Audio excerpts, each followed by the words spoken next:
Hey, welcome to Film vs. Movie, the podcast where we debate the cinema you hate. I'm your co-host, Belton DeLaine-Facey. And my name's Chris Shurr. And on this podcast, we watch the films that have been slandered, desecrated, and sucked off by the mosquito of public opinion. And one of us tells you why it's actually pretty good. And the other one's going to tell you why it's a steaming pile of shit. And to kick off the summer blockbuster season, we have not one, but two great guests with us today. Together, they are a comedy power couple. You can catch her hosting shows at Bushwick Comedy Club on May 27th and at Flophouse Comedy Club on June 3rd. And every week, he produces Post Moves Comedy every Sunday at 8 at Bar Bayou. Please welcome Claire Siemietowski and Xavier Maurice. Thanks for having us. Yeah, thanks for having us. Yeah, thanks for being here. Yeah. Would you do the honors of letting everyone know what we'll be debating today? Yeah, today we're going to be debating Land of the Lost, the 2009 movie that came out. Yeah. I clocked that hesitation to call it a film. Look, this is film versus movie for a reason. Yeah. I was going to call it a blockbuster or then like a commercial hit, but... yeah, it is a movie of all time. Yeah. Yeah, but it's based on the 70s children's adventure show of the same name, adapted in 2009. I've got to ask, how did you guys pick this movie? It seems like an odd pick for this age range. Well, this age range, like... I don't know how old you guys are. Oh, and you never will. No. I was picturing I was about like 3 years older than you. That you're about 3 years older? Yeah. How old are you? I'm 30. Interesting. Interesting. And I'll leave it at that. No, I'm 31. Oh, okay. So actually it makes... But I'm looking 27. Well, so you all you suggested 50 Shades of Grey, and I didn't want to watch that. And so then I was like, let's come up with a different movie. And then Xavier suggested Land of the Lost. I think you saw it you opened up Rotten. I don't know how you picked it. Yeah, because you mentioned the criteria was we need to find like what was the percentage range on Rotten Tomatoes? I think it was on Letterboxd. I think it was 2.7 or under. Yes. Out of 5. And that was one of the movies where I was like, clearly this is a movie that it had won like some Razzies. So clearly it's gonna be under, and I was very happy to see that it was like pretty low. Originally, I was gonna pick Movie 43. You guys ever see Movie 43? I've seen clips of it. Oh, it's oh man, I would hate to have to defend that. Yeah. Also, for the record, we originally assigned 50 Shades of Grey because this was originally supposed to be a Valentine's Day episode, God, but of course.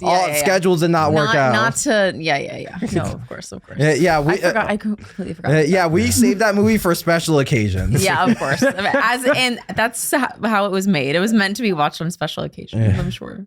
Yeah. All right. Well, going into the plot of Land of the Lost, we start on Dr. Rick Marshall, who's a pioneer in quantum paleontology. Mm-hmm. And the opening scene is him in an interview with Matt Lauer on the Today Show that just ruins his career. It makes him look like a complete joke in the scientific community. Yeah. Next to Matt Lauer, which is crazy. Yeah, that was an immediate jump scare.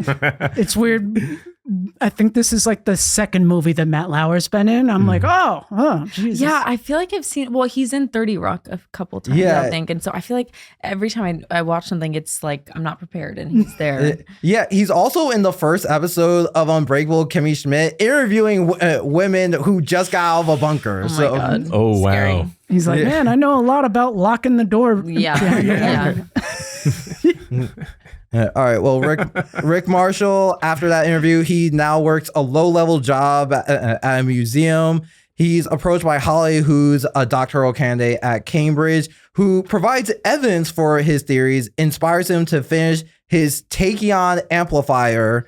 They bring it to a cave where she found the fossil, which is also a rundown amusement park where they test the amplifier and create a time warp that transports them and Will, the park's owner, to a new world. And they drop in the middle of a desert with items from just various time periods. Mm-hmm. I liked when he was, I don't know I thought that he was a school teacher when he had the job, but I liked when he was teaching the kids, and I wanted more footage of kids roasting him. Like if they're gonna book Stanley from That's So Raven, they need to give him he needs to be a leading character. Yeah. Like they really needed to. I wanted to see more of that. Shout out Bobby J. Thompson. Yeah, this was during his cooking. era. Yeah. From Bobby Says, and he was. You ever see Just Jordan? Yeah, I saw that. Yeah. Also, Role Models. Yeah. I didn't. Was he? You haven't seen Role Models? Was he No, Tracy so. Jordan Jr. too? Probably. Yes. He was Tracy. Yep. Yeah. Amazing. Can you say through various time periods again? Through various time periods. And dimensions. How'd those lizard guys get there? Yeah. Unless they're from the future. And I don't know. I don't know. This movie also doesn't explain any of that. Nope. It didn't. Yeah, it didn't really explain what the amplifier did. Honestly, having you talk through the plot right now, I'm like, oh, is that what happened? I'm like, it just kind of like suddenly you were in a different world, and I was like, all right, let's do it. Honestly, as a screenwriter, I knew as soon as he said the word quantum, whoever was writing this did not understand any of the science. 100%. Yeah. Well, there is no science to understand. Yeah. Quantum paleontology. I mean, that kind of tells you everything you need to know. Yeah. No. Even in movies where they talk about quantum physics, they do not care for it. Yeah. Yeah. Well, I gotta say, I love quantum physics. I gotta say, I got quantum mania. Ant-Man, bad movie. More. That's that. Quantum Mania. That movie got way too much hate. It was exactly what it should have been for the third Ant-Man movie. The only thing they fucked up on was putting an important character in there. All I wanted was Paul Rudd going back and forth with Michael Douglas. Yeah. And that's the whole entire movie. Yeah. I'm not going to comment on that because we would get derailed so much. All right. All right. But when they drop in there, they rescue an ape-man named Chaka who becomes their guide. A T-Rex chases them into a cave where they spend the night. Then Rick gets a telepathic message for help that leads them to these ruins where they meet. They're first attacked by these human reptilian creatures called Sleestaks. And that leads them to meet Enoch, who's, I guess, a smarter Sleestak. Yeah. He tells them about Zarn, who exiled him, and Zarn's plans to take over Earth. And he says he can stop them if they give him the Tachyon amplifier. And so they're back in the wasteland. The T-Rex fights an Allosaur until they notice Rick, and it's just on site with him. Like anytime a T-Rex sees Rick, he's just like, oh, this guy again. Oh yeah. I loved how he kept on saying that they were so like T-Rexes are so stupid, and then the T-Rex would come and like almost kill him. And that was good. Yeah, with perfect precision. Yeah. It's so funny because I think it's like, how hard is it to make like a serious dinosaur and then make the dynamic with it like kind of funny, you know?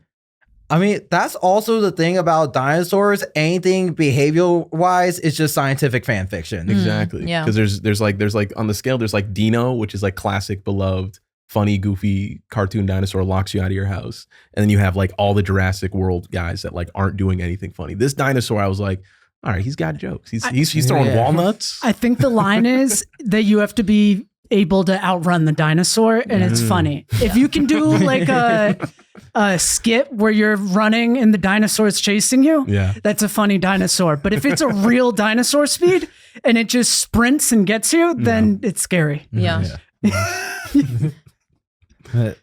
All right. So during that fight with the T-Rex and the Allosaur, Rick kills the Allosaur with a nitrogen tank, and they find the amplifier among their guts.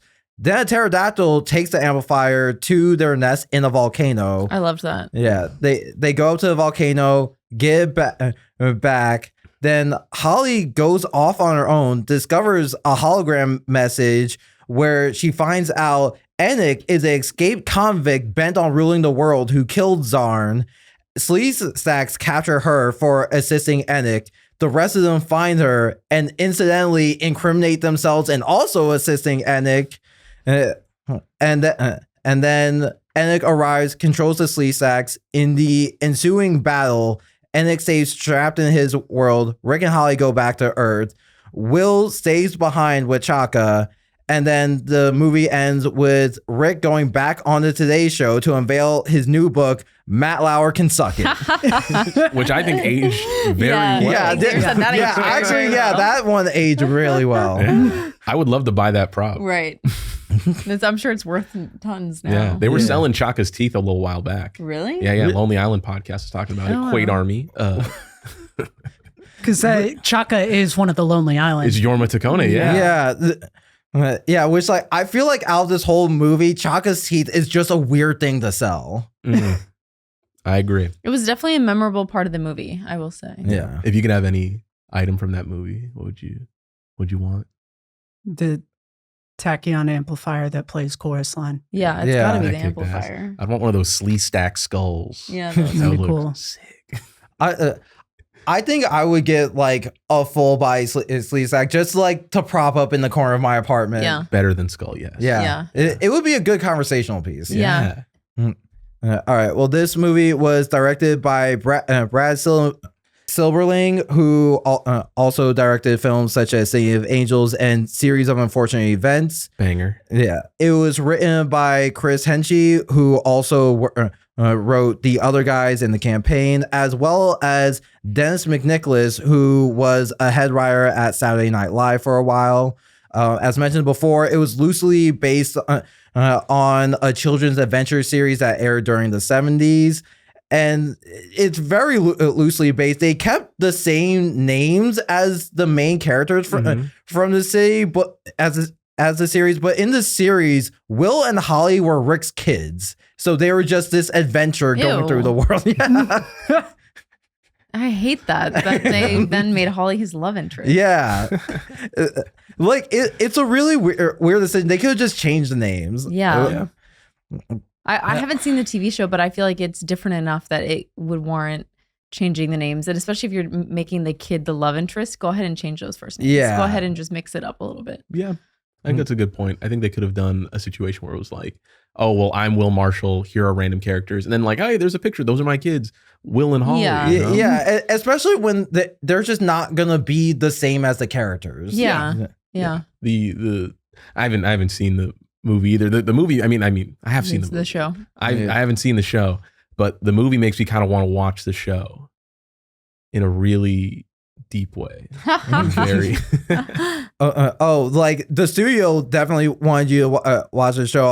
I'm about to get into that, but also Kathy Coleman and Wesley Ure, who played Holly and Will in the original series, did film cameos in the movie that did not make the final cut. Wow. That's so insulting.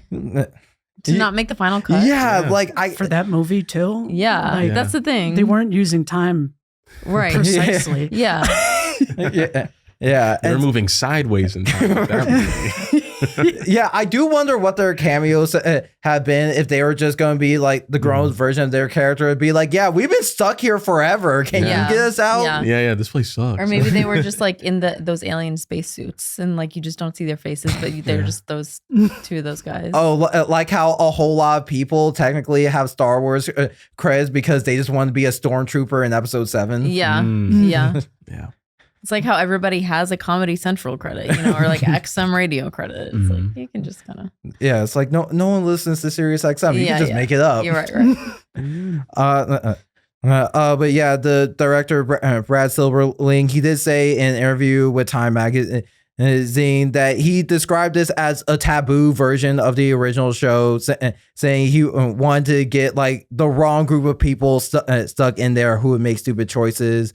But this was intended to be a summer blockbuster. They heavily promoted this. The first trailer dropped during the Super Bowl, and they had brand partnerships with Subway, Marriott, and MapQuest, among other brands. Subway and MapQuest in their peak era. Only thing less standing really with maybe not a tarnished aspect to their name is maybe Marriott. Yeah. I don't know. MapQuest is gone. Subway's gone the way of the Matt Lauer. Yeah.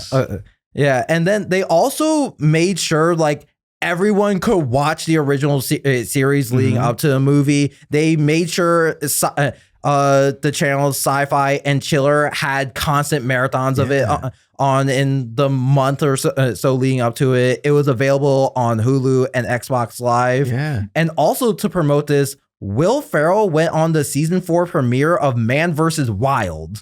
I watched that. He was really bad. What'd he do? Exactly.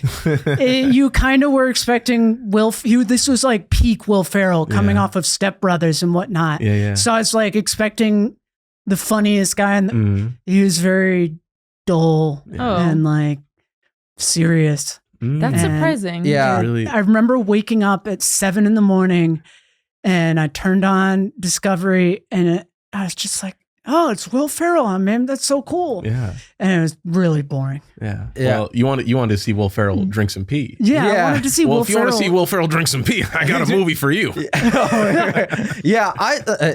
I just went into YouTube search Will Ferrell Man vs. Wild. First thing that came up was a clip of like the helicopter dropping them off in the Arctic. Bear Grylls is just like, you have nothing but a knife, a flashlight, and this Twinkie. Save the Twinkie for later. And of course, he immediately eats the Twinkie. Perfect. Great comedic timing. And then they got in the car and they drove to the next shoot. No, because I remember watching this. Is like, it's real sad he did this to promote this movie. Like, if he did this to promote Megamind, it would have been awesome. Megamind would have been huge. Step Brothers wouldn't have needed it. It would have been. There would have been a knockout of the park. is a 30 Rock joke about Slee Stacks. Where Liz Lemon's like, what if we use the Slee Stacks? And I think the bit is no one cares about that. That's awesome. That's funny. Yeah. All right. Well, this movie came out June 5th, 2009 on a budget of $100 million. It only made $68 million at the box office. Damn. Yeah. It got a 27% on Rotten Tomatoes, stands at a 5.3 on IMDb. It got 7 Razzie nominations, including 1 win for Worst Remake, Ripoff, or Sequel. And since then, at 2017 Comic-Con, the creators of the original show, Sid and Marty Croft, called it one of the worst movies ever made and denied any involvement. Damn. In a 2012 interview, Danny McBride defended the film, saying, Chris, do you want to read this quote? Sure. There are the purists who I always read about that are like, I can't believe you're raping my childhood.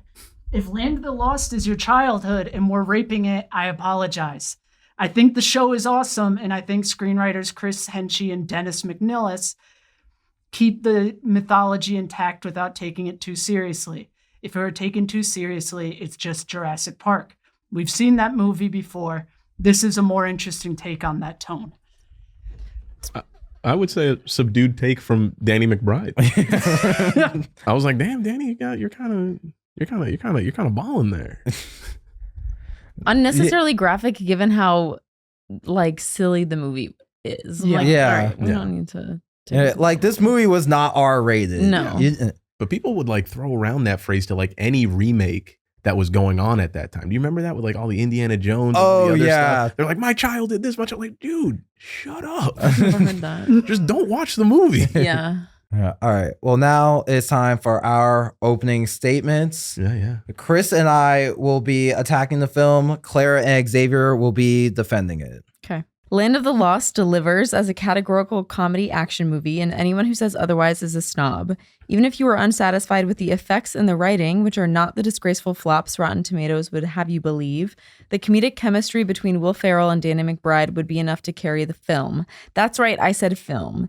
The film strikes the right balance of suspense with the multiple unfolding turns with levity and humor. The tone of the movie is absurd enough throughout that the stakes of the plot never feel so stressful that I feel legitimate concern for the characters' lives.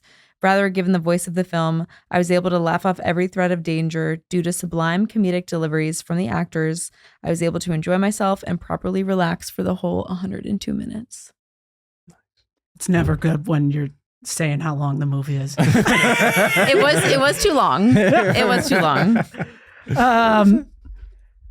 Following the release of this film, Danny McBride apologized for raping people's childhood. Unfortunately, he didn't apologize for raping people's adulthoods too, with this bland time waster. It's good I never saw the original show because I don't need another reason to think this movie sucks. Hell yeah. Land of the Lost is a good movie, okay? A goofy ass movie. It is a cavalcade of excellent comedic moments.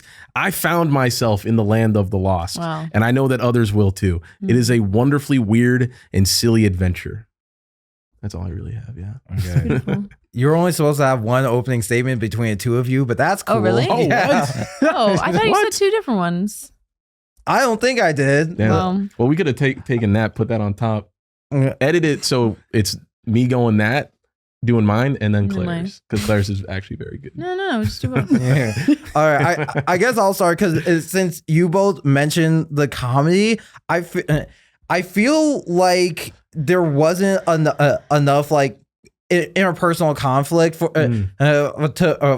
the comedy to really grow and thrive, because I think a big thing was with Rick, they never made him a credible scientist who was not knowledgeable. It just knocked him down from the start of the movie. Yeah. And I feel like there would have been a lot more comedy if we just believed he was an expert, and then the entire time they're in the world is just him realizing he doesn't know anything. Yeah. It is.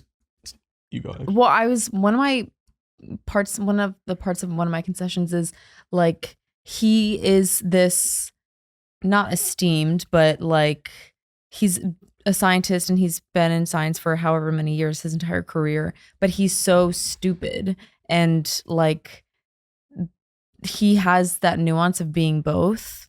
But like Holly is a scientist, but like can't be silly or funny or anything. She's just is like the serious, like basically prize for him to win. And I just think it's interesting that like he is this scientist that has done so much research and has had this whole career, but then also acts like a total idiot.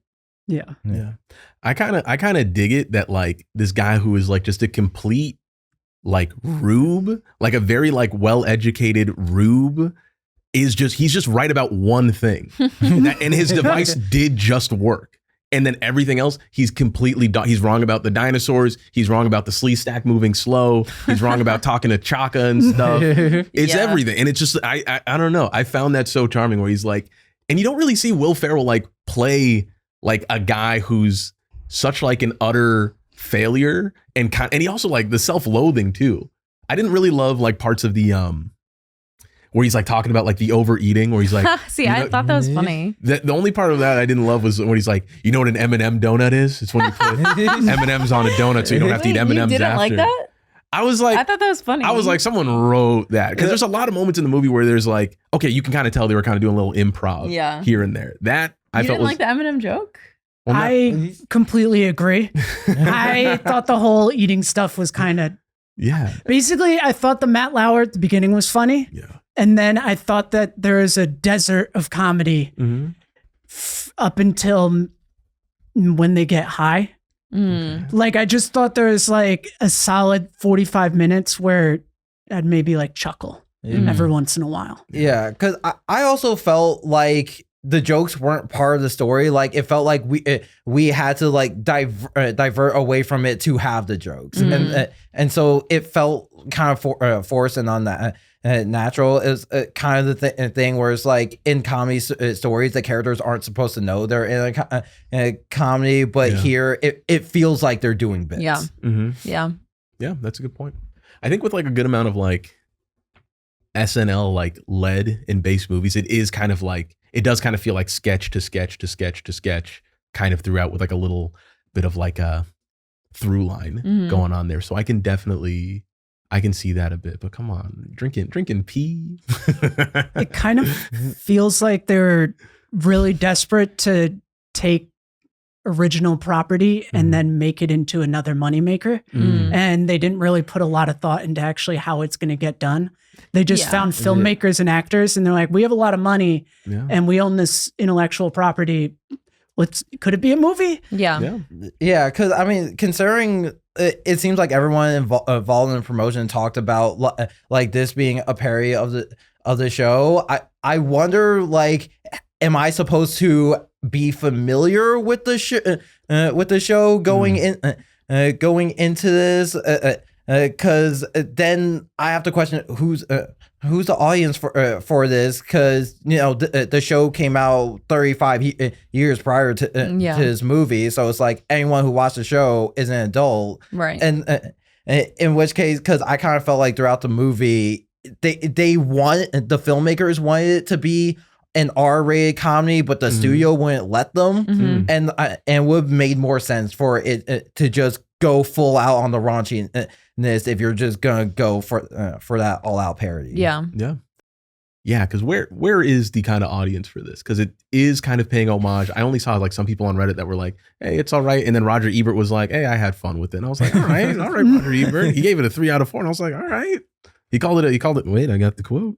Let me scroll. Primary sources. I know, right? Okay. Roger Ebert gave it a 3 out of 4, and he says, "I guess you have to be in a mood for a goofball picture like this. I guess I was." And I guess who's that? Roger Ebert. He's just a famous movie critic. Oh, okay. Yeah, and I will say when I saw it as a kid and rewatching it the other night, like, oh man, I just love how goofy it is. Yeah, it's goofy. that's how I felt. That's why I like the Eminem joke. Like, come on, like show tunes, pterodactyls dancing and like waking up out of sleep and stuff. Well, and like one of my favorite parts was when the whole like vault joke, and then it came back full circle, and then you think he's gonna vault over the T-Rex, and then he vaults right into his mouth and gets eaten immediately. Like that was really it was so like humor that's just so stupid.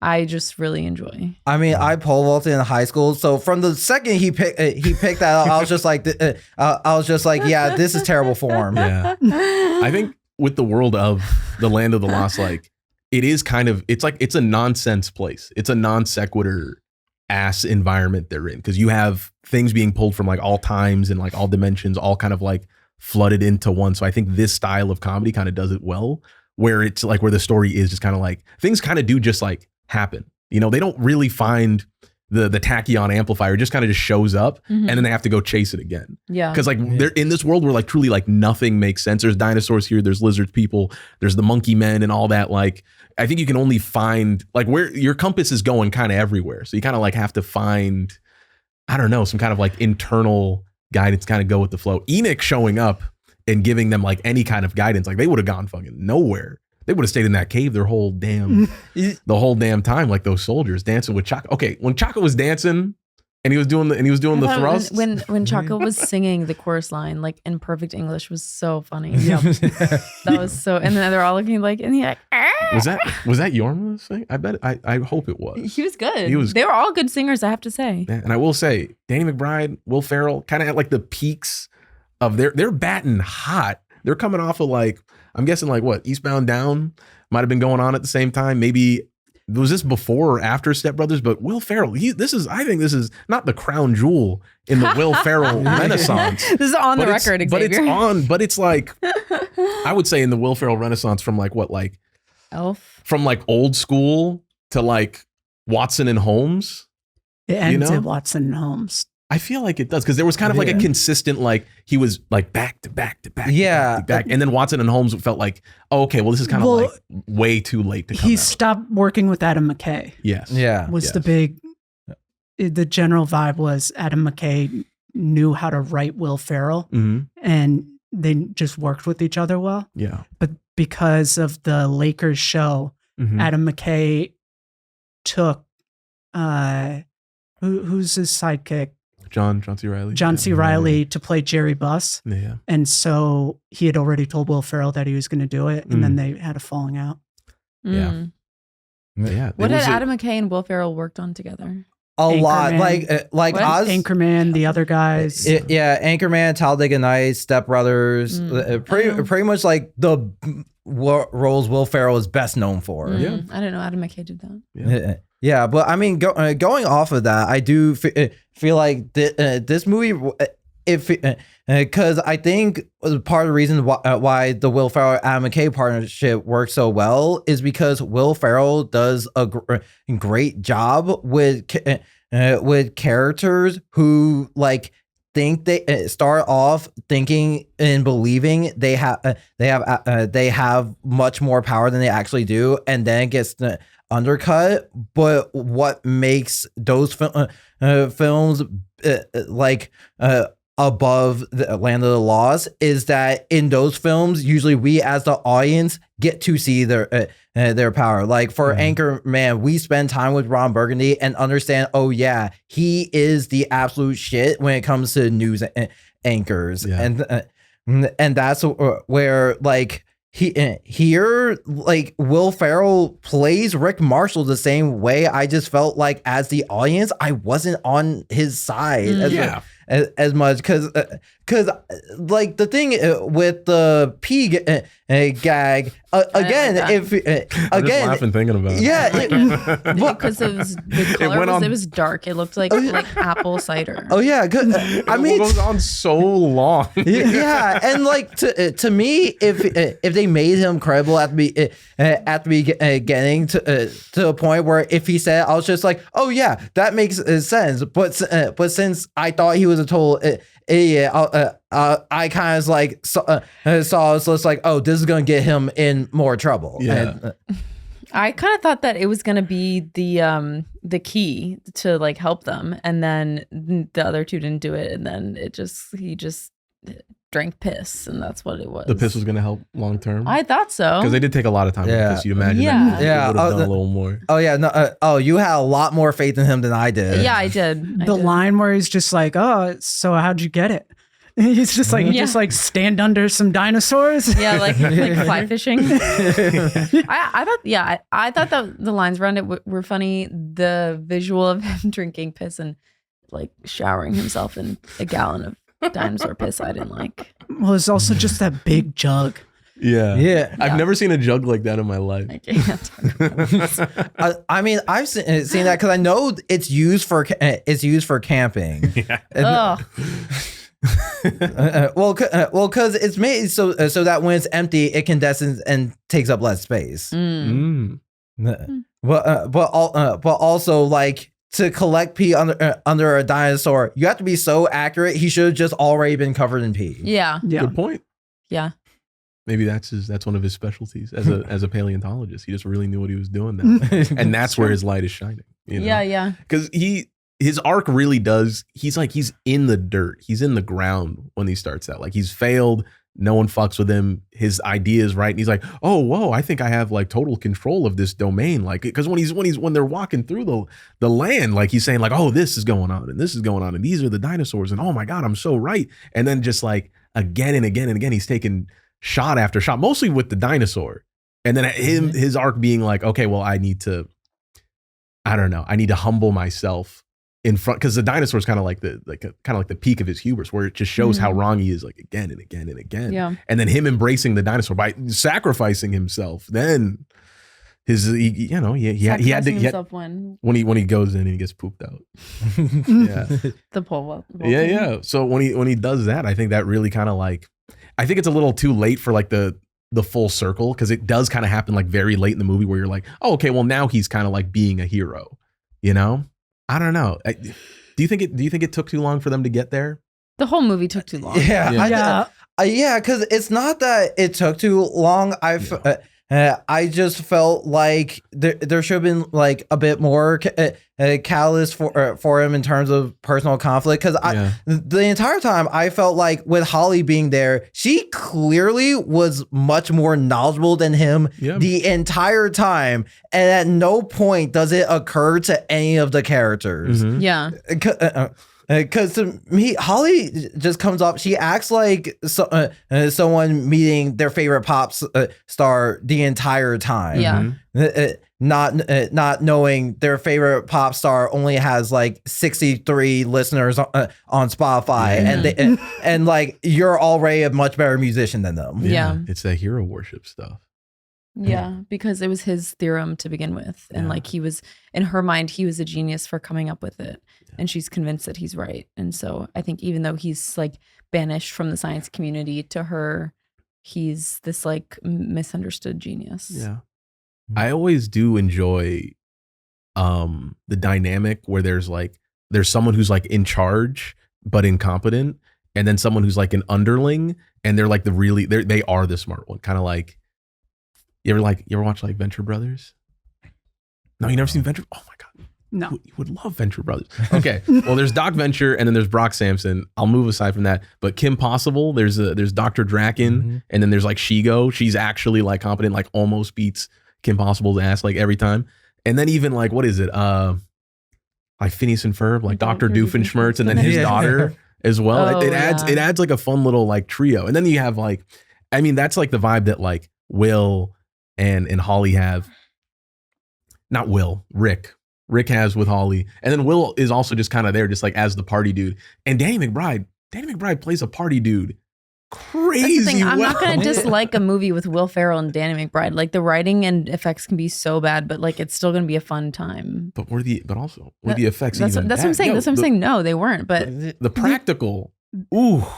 The effects weren't the issue. It was the writing and the plot and the characterization. Because even with Danny McBride's character, it's like I could see how his character fits with both Will Ferrell and Holly's character in terms of like a dynamic for a comedy. I just don't feel like they exploit that a lot, because like you're putting this like random party guy with two scientists. There's obviously he is the unscientific one who messes things up, except that's already Rick Marshall. That's really true. It was a little bit redundant. So it feels like within the dynamic, he can't be like the dumb one. He also like can't be kind of the audience surrogate because Holly and Rick Marshall aren't like academic enough to be distanced from the audience. So so it does feel like, oh, he has nothing to do except talk to an ape man and harass Holly. And insult Rick. Yeah, but Rick has it coming. Yeah. Like I do think it would have been funny if like at the start they both explains like we are both top level scientists, and he fully believes them. Then at some point he's just like, if you guys are top level scientists, it doesn't seem that hard to get into Cambridge. Yeah, that's true. Yeah. But Holly knew what she was doing. Like I feel like had it together. Yeah, it seemed. Yeah. A good funny moment Holly had was like when the Slee Stacker coming in at the first time they're like closing in, and she like gets her belt. She's like ready to scrap. And then like Will's like, not Will, Rick. They shouldn't do that. Yeah. For the sake of this podcast. Yeah. Okay, so Rick, Will Ferrell. We always just go with the name of the actor. Exactly. Yeah. Okay, sweet. So sometimes I'll just be like the vibe. I'll be like, the kid. But yeah, when she's like about to like knock Will Ferrell out, it's like, oh, you want to fucking fight? I wish we saw more moments like that where she was like sick and tired of this bullshit and ready to like scrap. When they were first in the boat and Danny McBride was like, oh, does this make you wet? And she said, say that again and I'll drown you. I wanted to see her like drown him. Like I wanted to see her be more violent towards both of them, honestly. But especially Danny McBride's character. Yeah, it's like considering she is just like the smart one the whole time. Like I would have liked for her to have just like some sort of hero moment, because like even at the end when like the take-on necklace she's been wearing the whole time becomes like the key, it's Rick Marshall who's the one who takes it and puts it in. When it's like she could have just done that small thing herself. Yeah, they play her for damsel in distress like really really in intensely. A way that's like really annoying. Well, now it's time to get into our concessions. Okay. This is where Chris and I will give 3 things we liked about the movie, and Claire and Xavier will give 3 things they didn't. Oh yeah. Who's gonna start? All right. I can start. All right. Hang on.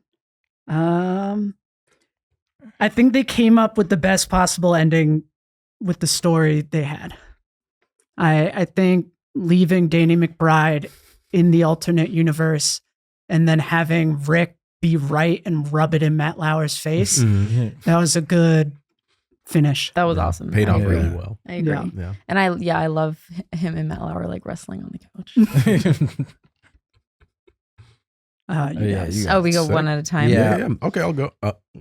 Unless you want. No, you go. Okay, so there was something I have was just there were moments comedically that I feel like didn't get like too much of like a payoff, like the overeating thing. I wish that kind of like could have helped in some kind of way.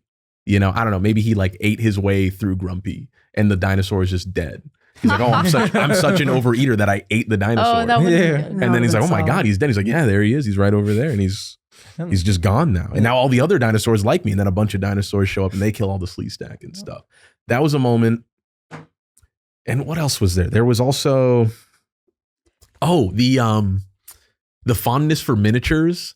I loved that. I love that they come in and like Will Ferrell's like saying to Danny McBride's thing, he's like, oh, that's a really good miniature. Like the scaling's like actually really good. And then they go into they're at Will's showing off his miniature, and then Danny's being like, well, your scaling's kind of off. It's not really that great. And I wish there was a moment where like, I don't know, where like they're like in the weird like crystal with Enoch, and then maybe Enoch has like, this is my plan for world domination, and it's like a miniature, and then they like beat the shit out of Enoch, and they're like, and your miniature sucks. You know? That would have, I feel like that would have been a good pay. Yeah. Or if Enoch shows them like a miniature of the plan, and it's like it goes off the rails because his isn't to scale. It's like no, it's not to scale. Yeah, that would have been good. And then again, like Holly deserved more.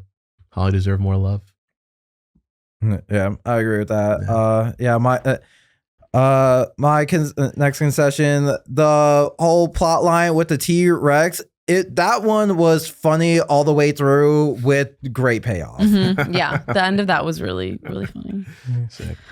My first concession is obviously this movie does not pass the Bechdel test, but also just like the constant like sexual harassment of Holly is like so annoying, and the fact that she's this brilliant scientist, but she's just portrayed as this object of sexual desire, and this like sexual prize to be won between the two of them is like obviously so annoying to watch. And then I said that to Xavier, and then he was like, oh, it was 2009. It's like, it's too late. That's just too late. I mean, if he was like 19, I mean, even it's like 2009 is too late to still be like having female characters like that. And that's your only portrayal of a woman in the movie.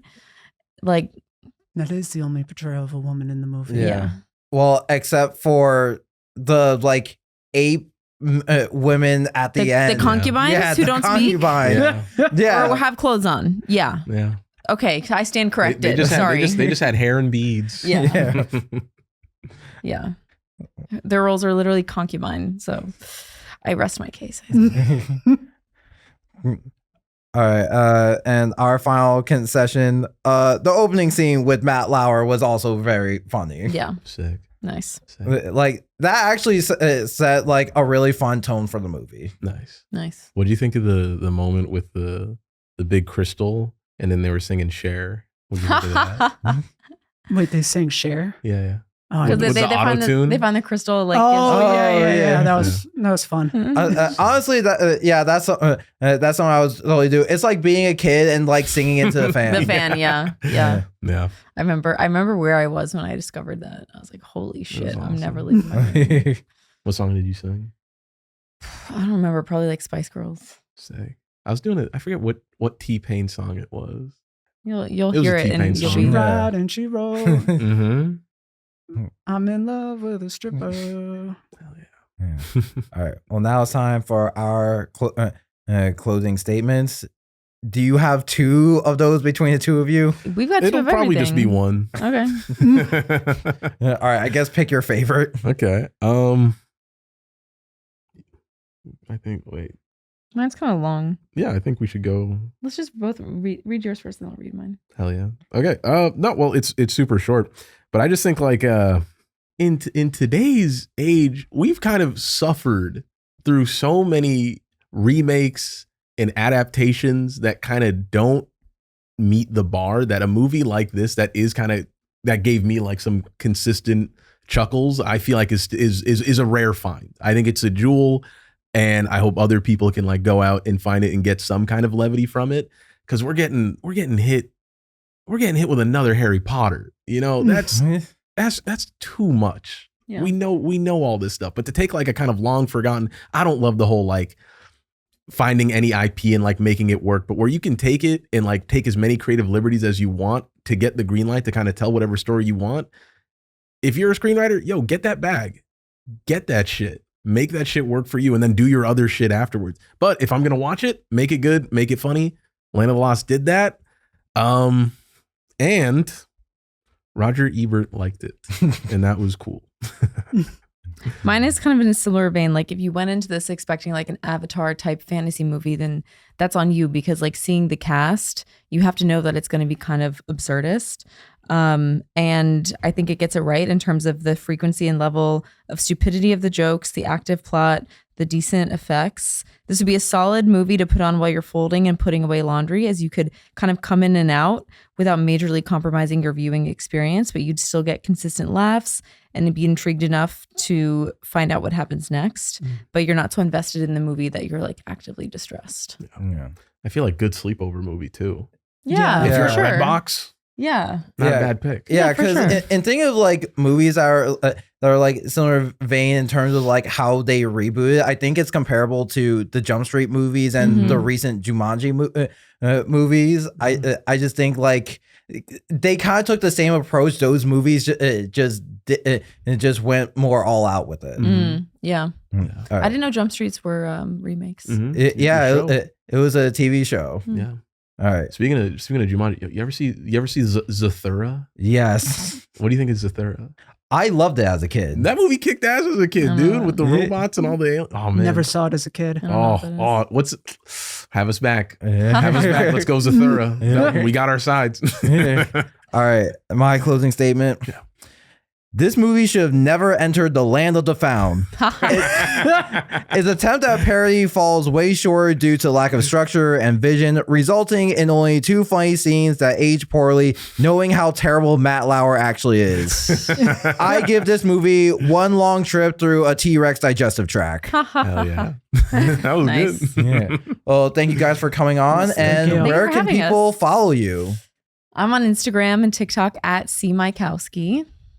And I'm on Instagram at Xavier Maurice _. Currently trying to report Xavier Maurice. Yeah, so if you can join us in that effort, that would be great. He's got kids. I don't want to see him. Get him out of here. Yeah. All right. Well, thank you guys again for coming on. This has been another episode of Film versus Movie. I'm Belton DeLaine-Facey. And I'm Chris Shurr. And we will see you all next time.